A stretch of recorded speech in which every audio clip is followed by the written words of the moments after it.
influence that Kenya may have had in this. At some point, when activists crossed the border into Tanzania, and I remember the administration in Tanzania told them, "Mupeleke hiyo tabia yenu mbaya kwenyu nyumbani." Was that a deluded feeling that Tanzania was immune from this kind of action?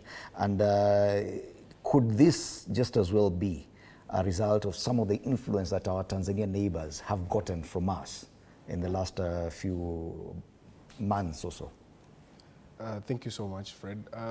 From that, I can say that the effect itself, where we had a demonstration in Kenya, we participated and also demonstrated on our democratic rights, that is something that the Tanzanians have emulated from Kenya.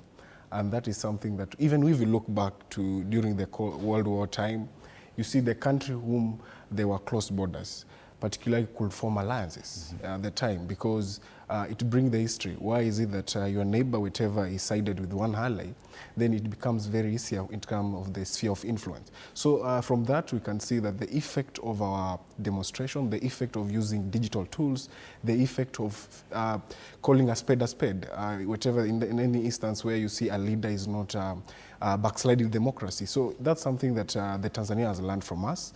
And we hope that they learn more. And at the same time, we are hoping that whatever that presided there, we hope that they will resolve it and they will have peace. But at the same time, we must remember that Julius Nyerere fought for Ujamaa and to ensure that the CCM party rise beyond tribal lines and become a national party.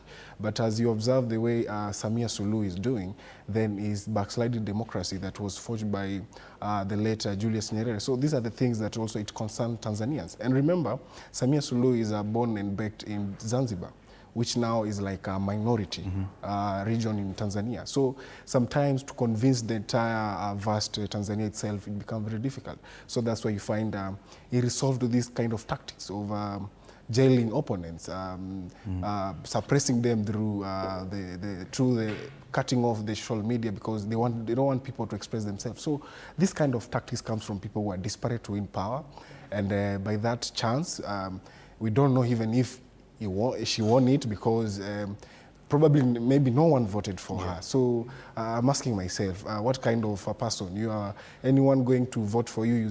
The only name they are seeing is just Suluhu, Samia, Suluhu. So it's kind of contrary to what we expect at this generation and at this time of open space for world, where other countries are progressively and competing on basis of merit and the kind of ideologies that they want to do for their country.